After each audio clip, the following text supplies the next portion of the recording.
A'udzu billahi minasyaitonir rajim. Bismillahirrahmanirrahim. Assalamualaikum warahmatullahi wabarakatuh. Raditu billahi rabba wa bil islami dina wa bi Muhammadin nabiyya wa rasula. Rabbi jidni ilman warzuqni fahman wa amalan mutaqabbalan. A'udzu billahi minasyaitonir rajim.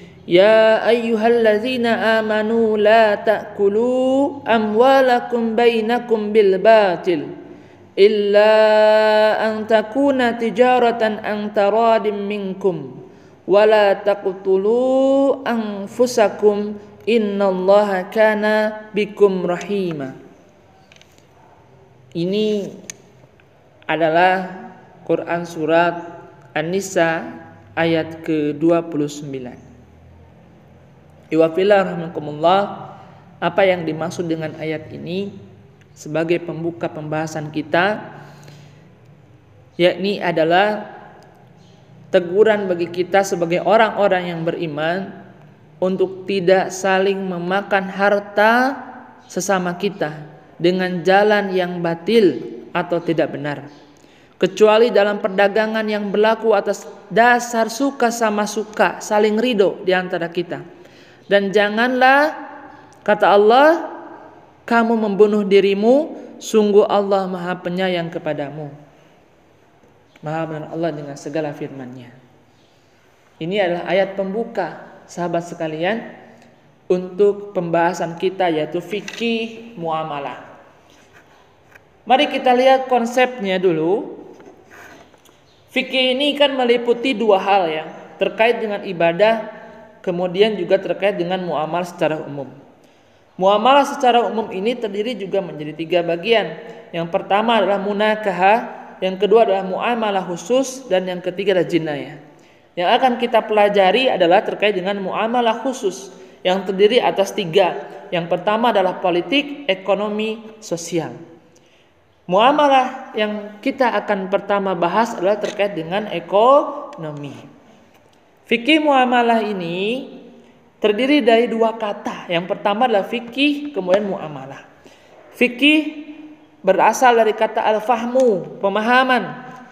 Memahami sesuatu, itu fikih. Kemudian muamalah itu terdiri kata masdarnya ini dengan tasyrif amala muamalatan yu'amilu.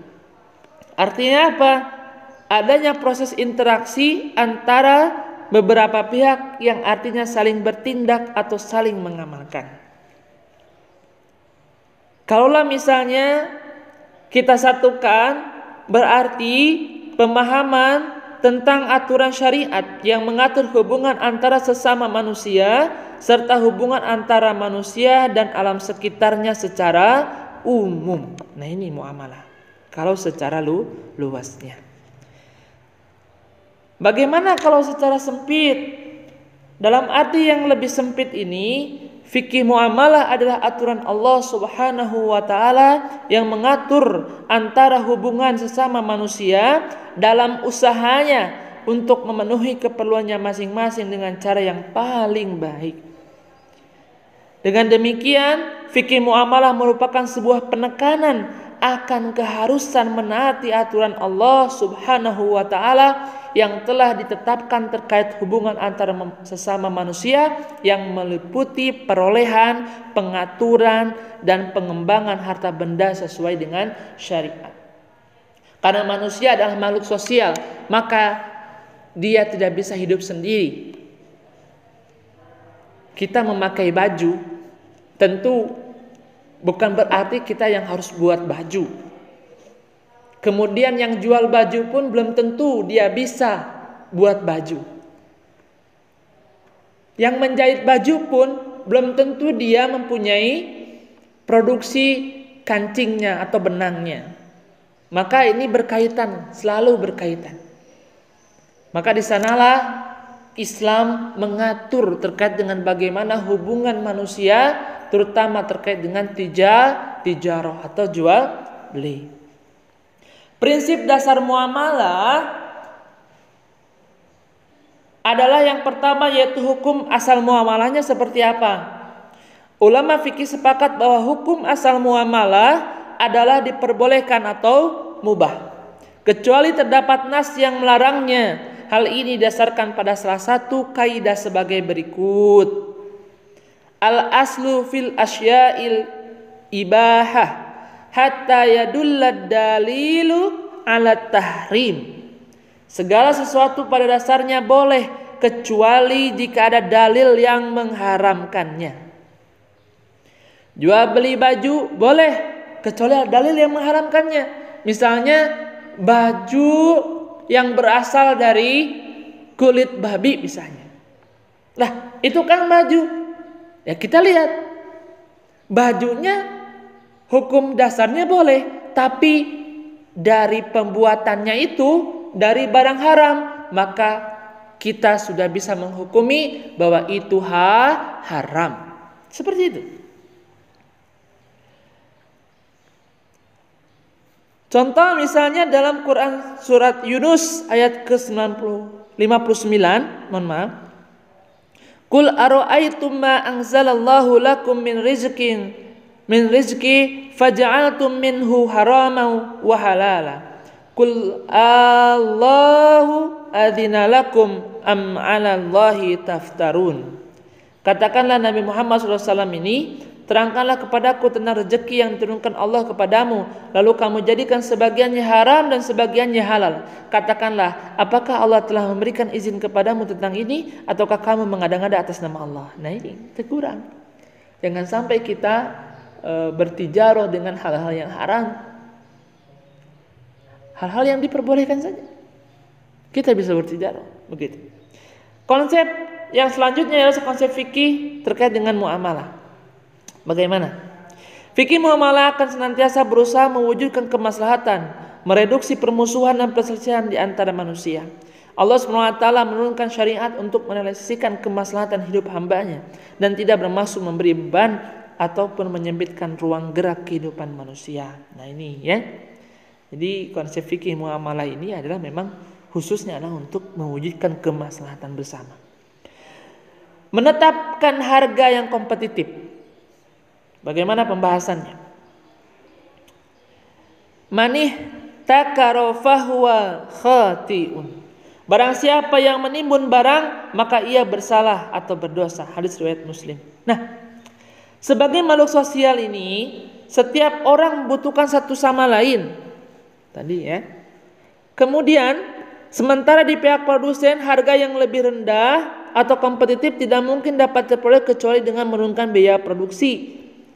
Artinya ketika ada produsen, ada konsumen, maka ada peran yang kata yang bisa mewakilinya adalah kompetitif, di mana konsumen bisa memilih barang dari A, dari B, dari C, dari E misalnya, melihat dari bagaimana standar bentuknya, kualitasnya, harga dan sebagainya. Itu kompetitif, bersaing begitu. Maka berhubungan dengan hal tersebut, Islam melaknat praktik penimbunan ihtikar misalnya. Tadi kan saya udah bacakan hadisnya. Karena hal ini berpotensi menimbulkan kenaikan harga barang yang harus ditanggung oleh konsumen.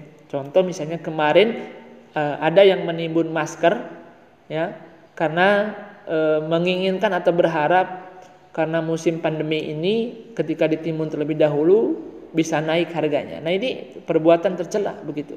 Sementara orang ini butuh masker, tapi ini ditimbun terlebih dahulu menunggu harganya mahal. Ini nggak boleh. Termasuk misalnya menimbun beras, jagung, apapun itu misalnya, gitu. Nah, kemudian yang selanjutnya adalah terkait dengan meninggalkan intervensi yang dilarang. Apa intervensi? Intervensi ini adalah tekanan, gitu. Bagaimana penjelasannya? Islam memberikan tuntunan kepada kaum muslimin untuk mengimani konsep qada dan qadar Allah SWT yang terangkum dalam takdir. Apa yang telah Allah SWT tetapkan untuk seorang hamba tidak akan pernah tertukar dengan bagian hamba yang lain. Begitu pula terkait dengan rezeki, seorang hamba tidak akan pernah berpindah tangan kepada orang lain. Jadi konsep yang dikembangkan adalah terkait dengan ketawakalan. Jangan sampai kita mengintervensi. Kita kalau bahasa kerennya itu adalah memonopoli begitu. Tidak boleh. Ya. Kita sama dengan teman kita menjual beras misalnya. Kemudian karena kita misalnya punya segalanya, kita intervensi teman kita supaya konsumen ini lari ke kita untuk belinya. Tapi ingat, bisa saja apa yang kita usahakan itu terjadi atau kita dapatkan, bisa. Tapi ingat, ketika misalnya harta kita tidak maslahat, harta kita tidak barokah, maka apa yang terjadi? Allah akan ambil kembali dengan caranya Allah. Bisa dengan misalnya diambillah keberkahan hartanya, diambillah misalnya keberkahan keluarganya. Nauzubillah min dzalik. La yabi'u ba'dukum ala bai'i akhihi. Janganlah seseorang di antara kalian menjual di atas jualan saudaranya. Hadis riwayat Bukhari nomor 2139. Maksud hadis di sini itu adalah terkait dengan bagaimana sikap bagi seorang pedagang terkait tentang masalah akad, terkait dengan jual beli. Tidak boleh kita, ya, sehingga mematikan usaha orang lain. Itu tidak boleh. Dan yakinlah bahwa setiap rezeki yang akan kita dapat itu adalah sudah menjadi ketentuan Allah Subhanahu wa ta'ala. Tugas kita hanya berikhtiar dan kita berdoa. Kita jemput rezeki itu, masalah hasil Allah yang tentukan. Jangan takut. Bagaimana dagangnya Utsman bin Affan yang luar biasa. Waktu itu ada masa paceklik. Ya, masa paceklik waktu itu Utsman, sahabatnya Rasulullah SAW sekaligus menantunya, untung besar. Karena apa?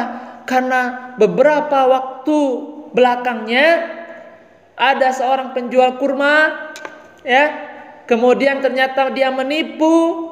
Atasnya kurmanya bagus, namun bawahnya kurmanya jelek. Dan waktu itu Utsman pun tahu, bahkan Utsman pun membelinya. Namun pada akhirnya Allah berikan ketentuannya. Masa pandemi terjadi. Ada wabah yang luar biasa yang obatnya hanya satu, yaitu kurma yang busuk. Dan akhirnya apa?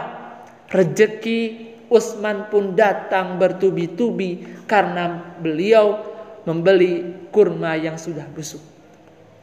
Masya Allah. Jadi konsep rezeki itu luar biasa. Kita harus ingat dengan ketentuan Allah. Kemudian kita harus menghindari eksploitasi. Apa yang dimaksud dengan eksploitasi? Kita cek misalnya dalam hadis muttafaq alaihnya.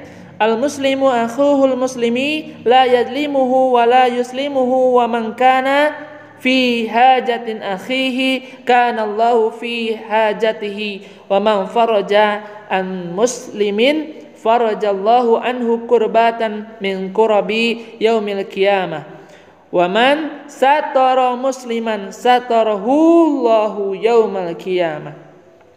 Seorang muslim adalah saudara muslim lainnya. Ia tidak boleh menzaliminya dengan tidak boleh membiarkannya diganggu orang lain. Barang siapa membantu kebutuhan saudaranya, maka Allah Azza wa Jalla senantiasa akan menolongnya. Barang siapa melapangkan kesulitan seorang muslim, maka Allah akan melapangkan baginya dari salah satu kesempitan di hari kiamat. Dan barang siapa menutup aib seorang muslim, maka Allah menutup aibnya pada hari kiamat. Muttafaq alaih.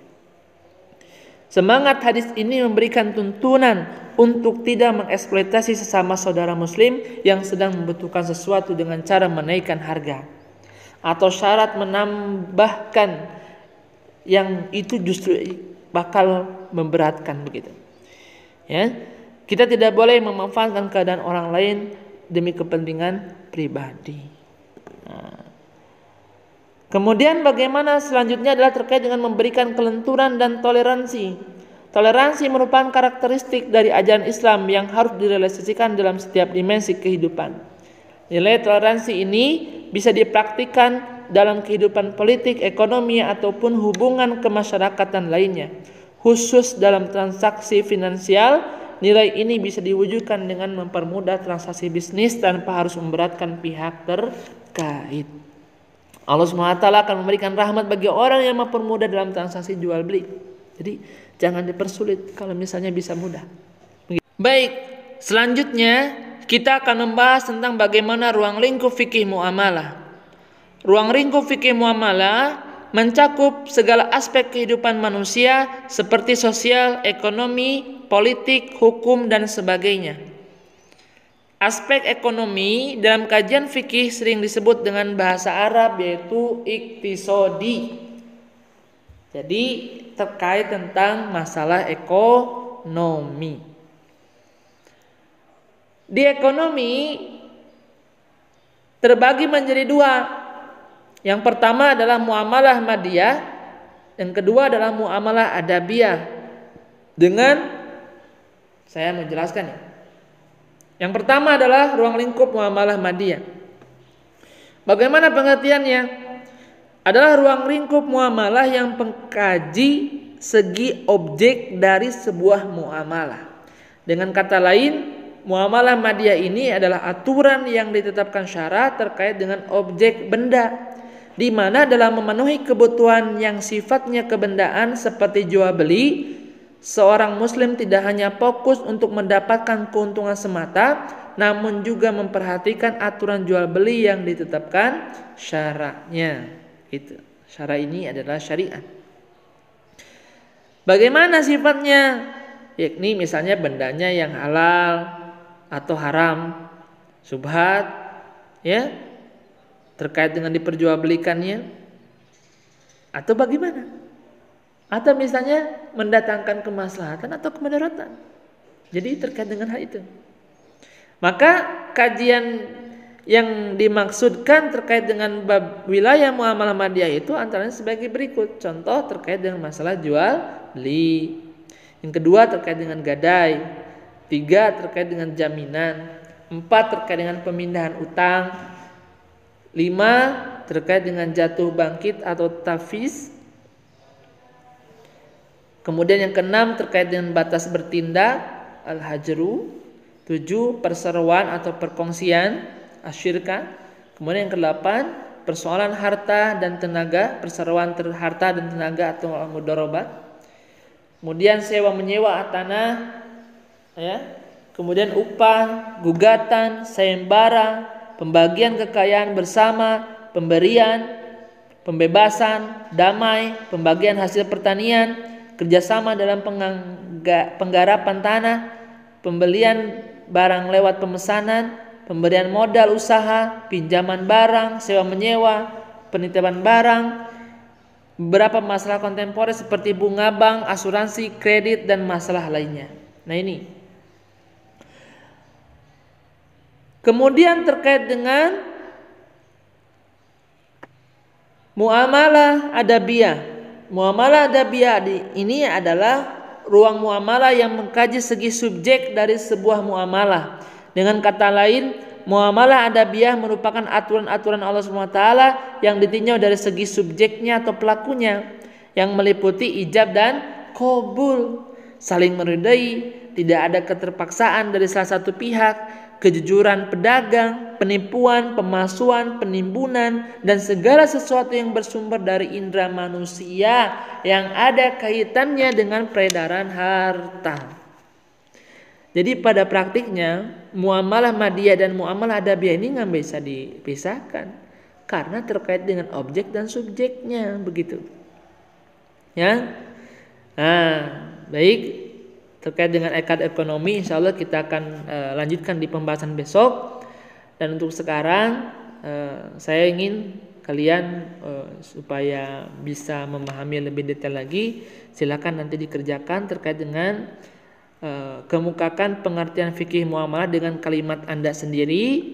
Kemudian yang kedua adalah mengapa Anda harus mempelajari dan memahami fikih muamalah, berikan paling tidak 3 alasan.